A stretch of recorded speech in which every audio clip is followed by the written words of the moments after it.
Hello, faker. Yes, you, with your carefully curated smile, your practiced laugh, your opinions that change depending on who's in the room. I see you, and more importantly, you see you.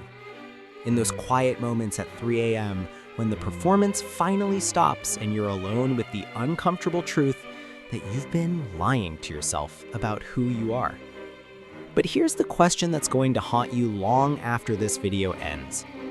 Why do you desperately crave validation from people you secretly can't stand? Why do you perform for an audience you don't even respect? Why are you a dancing monkey for a crowd that would forget you existed in exactly 4.5 seconds? Sit with that. Let it burn. Because we're about to go deep into the machinery of your humiliation. Let's start with yesterday. You were somewhere. Work, school, a party, Thanksgiving dinner. Doesn't matter. What matters is what you did. You performed. You laughed at jokes that weren't funny. You nodded at opinions you disagreed with. You stayed silent when you wanted to scream. You smiled when you wanted to leave. And why? Because Janet was watching, or Brad, or your boss, or your mother-in-law, or that person whose opinion shouldn't matter but somehow controls your entire nervous system. These people, let's be honest about them. You don't like them. Maybe you even hate them. You find them boring or pretentious or cruel or stupid. You mock them privately. You complain about them to your real friends. You fantasize about telling them exactly what you think. But when they're in front of you, when their eyes are on you, you become a different person, a smaller person, a safer person, a person designed by committee to offend no one and impress everyone. You become a lie with a pulse. Stop. Look at your reflection, not in a mirror, in your memory. Picture the last time you performed, the last time you twisted yourself into a pretzel to fit through someone else's expectations. Now ask yourself, who was that person? Because it wasn't you. It was a puppet. And the worst part? You were both the puppet and the puppeteer. You did this to yourself. No one held a gun to your head. No one threatened you. You just complied. Like a well-trained animal that learned its tricks so long ago, it forgot it was ever wild. Here's what you don't want to admit. You've given these people power over you. People you don't respect. People who don't deserve your respect. You've elevated them to judges and placed yourself in the defendant's chair. And the insane part? They didn't ask for this power. You gave it to them freely. That random coworker who makes passive-aggressive comments, you made them a god.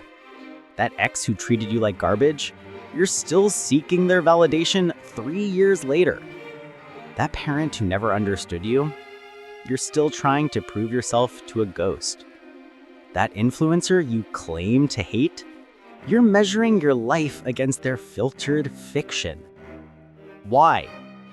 Because somewhere along the way, you internalized a poisonous idea that your value is determined by consensus, that if enough people approve of you, you must be worthwhile, that external validation equals internal worth.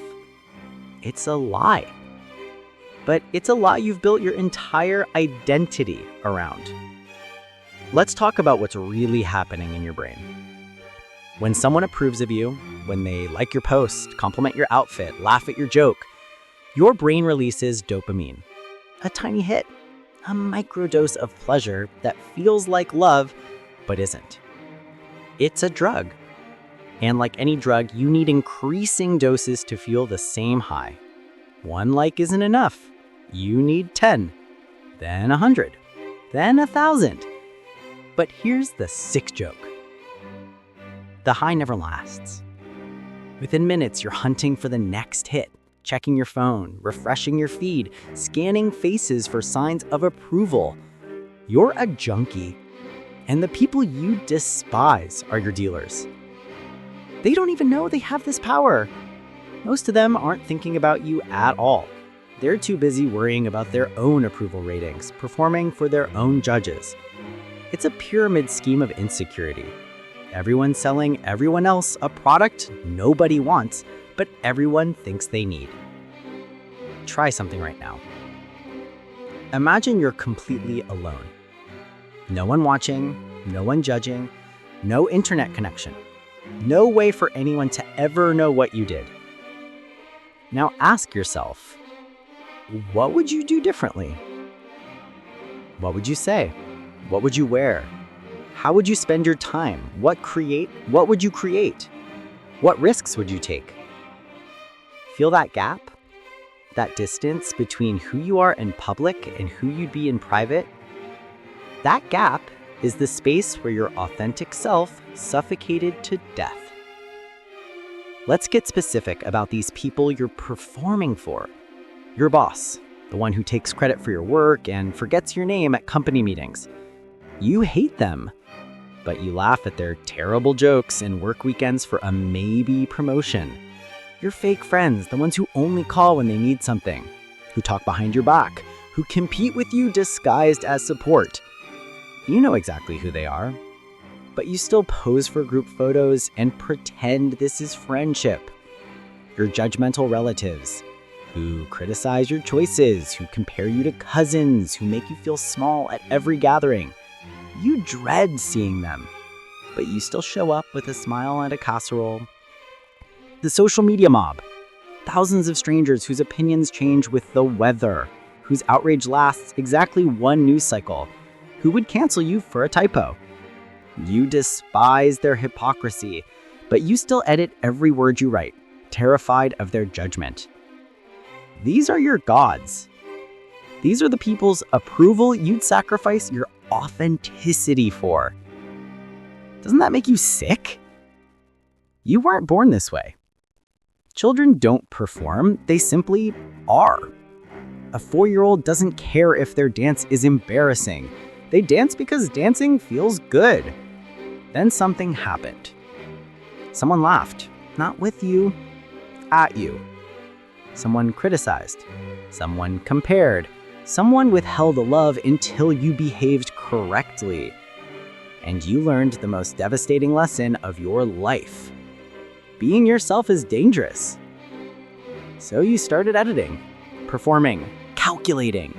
You learned how to read rooms before entering them, to test jokes before telling them, to hide parts of yourself that might be rejected.